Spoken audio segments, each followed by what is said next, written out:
കണ്ണൂർ ജില്ലയിൽ ഗതാഗതം സാധ്യമല്ലാത്ത രീതിയിൽ തകർന്നു കിടക്കുകയാണ് വളക്കൈ കൊയ്യം മയ്യിൽ റോഡ്. മഴ കനത്തതോടെ കൊയ്യം മേഖലയിൽ റോഡ് കുളമായി. റോഡ് നന്നാക്കി തരാമെന്ന് പൊതുമരാമത്ത് മന്ത്രി അടക്കം ഉറപ്പ് നൽകിയിട്ടും റോഡിന് ശാപമോക്ഷം ലഭിച്ചിട്ടില്ല.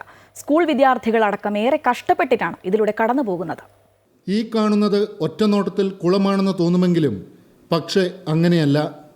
ഇത് വളക്കൈ കൊയ്യം മയ്യിൽ റോഡിലെ കുഴികളാണ്. വർഷങ്ങളായി ഈ റോഡ് ഇതുപോലെ തകർന്നു കിടക്കാൻ തുടങ്ങിയിട്ട്. ഏറെ നാളത്തെ മുറവിളിക്ക് ശേഷം വളക്കൈ മുതൽ കൊയ്യം ഖാദി ഭവൻ വരെ മെക്കാഡം ടാർ ചെയ്തു. അവിടെ മുതൽ മയ്യിൽ വരെ പോകണമെങ്കിൽ യാത്രക്കാരുടെ നടുപൊടിയും. സ്കൂൾ കുട്ടികളും പ്രായമായവരും റോഡിലെ കുഴിയിൽ വീണ് പരിക്കേൽക്കാൻ തുടങ്ങിയതോടെ നാട്ടുകാർ മുൻകൈയെടുത്ത് വലിയ 2 കുഴികൾ വെട്ടുകല്ലും കോറ വേസ്റ്റും ഇട്ട് മൂടി. റോഡിലെ കുഴിയെങ്കിലും അടയ്ക്കണമെന്ന് അധികൃതരോട് ആവശ്യപ്പെട്ടിട്ടും ആരും കനിഞ്ഞില്ല. ബസ്സുകളടക്കം നിരവധി വാഹനങ്ങൾ കടന്നു പോകുന്ന റോഡ് മെക്കാഡം ടാർ ചെയ്തു തരാമെന്ന് പറഞ്ഞ PWD എഞ്ചിനീയർ കടലാസ് അനക്കിയിട്ട് പോലുമില്ലെന്ന് നാട്ടുകാർ പറയുന്നു.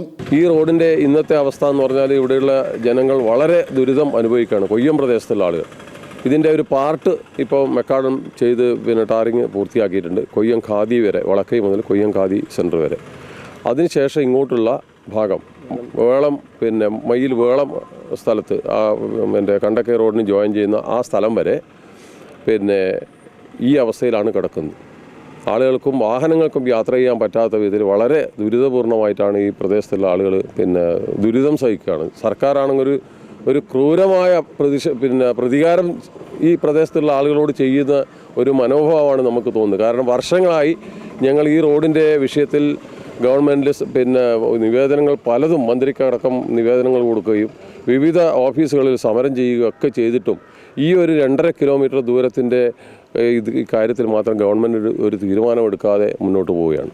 റോഡ് മാത്രമല്ല തകർന്നു കിടക്കുന്നത്, ഓവുചാലിൻ്റെ അവസ്ഥയും പരിതാപകരമാണ്. ഓട പൂർണ്ണമായും മൂടിയിട്ടില്ല. ഇത് അപകടം വിളിച്ചു വരുത്തും. ഓട മുഴുവൻ മൂടിയിരുന്നെങ്കിൽ ചെളിയിൽ ഇറങ്ങാതെ നടക്കാമായിരുന്നു ഈ നാട്ടുകാർക്ക്. അമൃത ന്യൂസ്, കണ്ണൂർ.